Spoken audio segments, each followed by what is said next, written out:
dari Injil Markus pasal 14. Injil Markus pasalnya yang ke-14.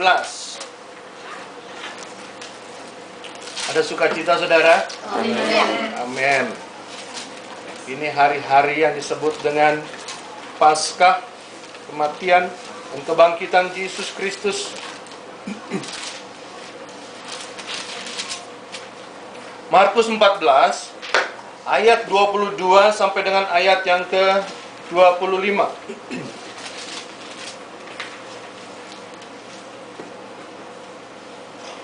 Markus 14 ayat 22 sampai dengan ayat yang ke-25.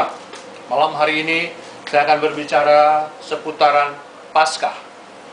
Saya bacakan ayat 22 sampai 25, demikian bunyi firman Tuhan.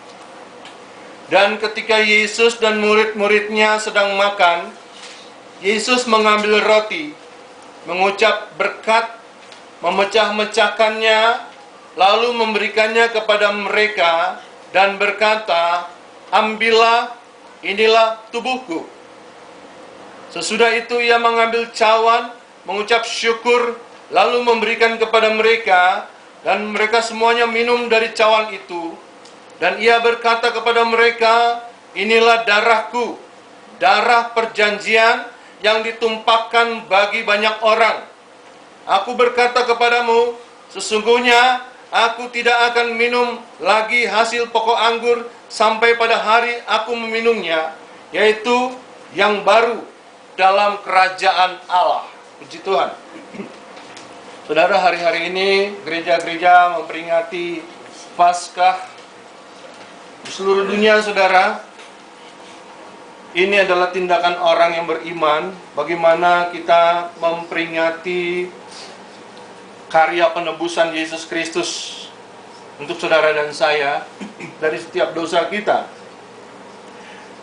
Di dalam ayat yang kita baca tadi, ini adalah tulisan Markus yang berbicara tentang perjamuan malam.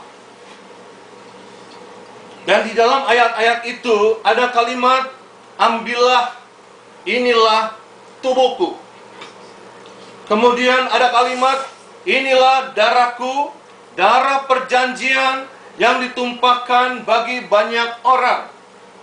Saudara, Rasul Paulus juga menuliskan ayat-ayat yang serupa dengan ini di dalam 1 Korintus pasal yang ke-11 ayat 23 sampai dengan ayat 25.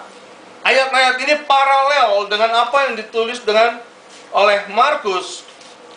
Paulus menuliskan dalam 1 Korintus pasal 11 ayat 23 sampai dengan 25, saya bacakan begini.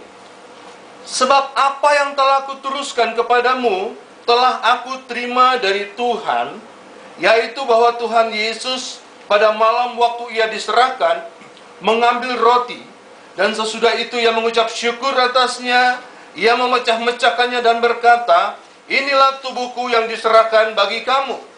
Perbuatlah ini menjadi peringatan akan aku.' Demikianlah juga ia mengambil cawan sesudah makan, lalu berkata, 'Cawan ini adalah perjanjian baru yang dimeteraikan oleh darahku.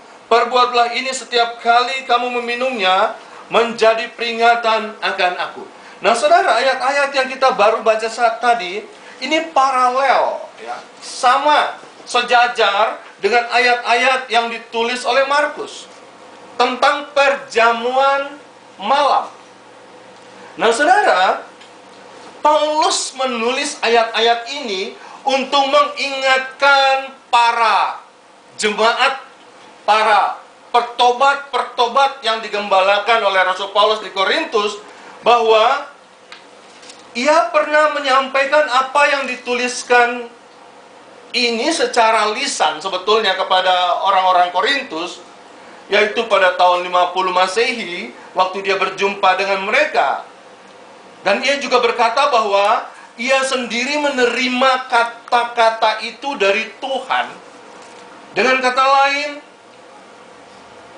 ia memperoleh kuasa tentang perjamuan kudus ini dari Tuhan. Nah, saudara, perjamuan malam terakhir adalah satu perjamuan Paskah yang diselenggarakan oleh Tuhan Yesus menjelang masa sengsaranya. Ya. Jadi itu perjamuan Paskah, ya, yang dilakukan oleh Tuhan Yesus dengan murid-murid sebelum Yesus ditangkap, diadili, dan disalibkan.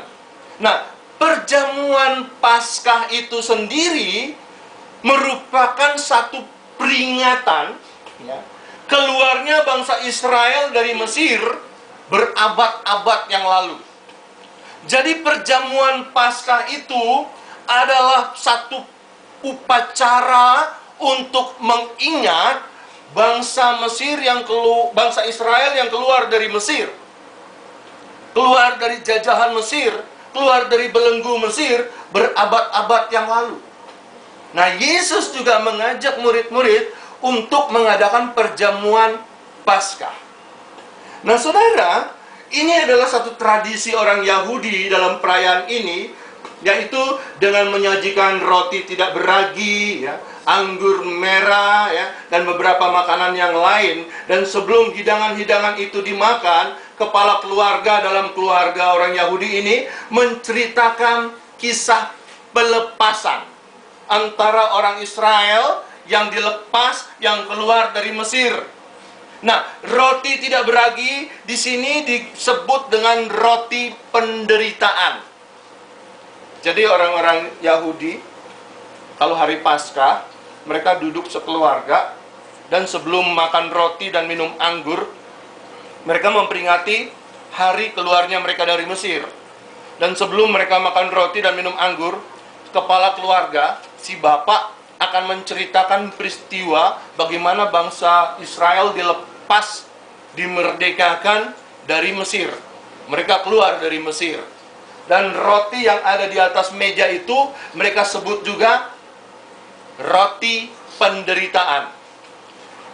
Di dalam Ulangan 16 ayat 3 dicatat tentang itu, tentang apa yang disebut dengan roti penderitaan. Nah, itu tradisi yang dilakukan orang Yahudi pada hari Paskah, yaitu memperingati keluarnya mereka dari Mesir. Nah, saudara, kemudian kepala keluarga akan memecah-mecahkan roti, berdoa mengucap syukur dengan penuh hikmat, dan mengucapkan, diberkatilah Engkau ya Tuhan Allah kami, Raja semesta alam, yang menumbuhkan roti di bumi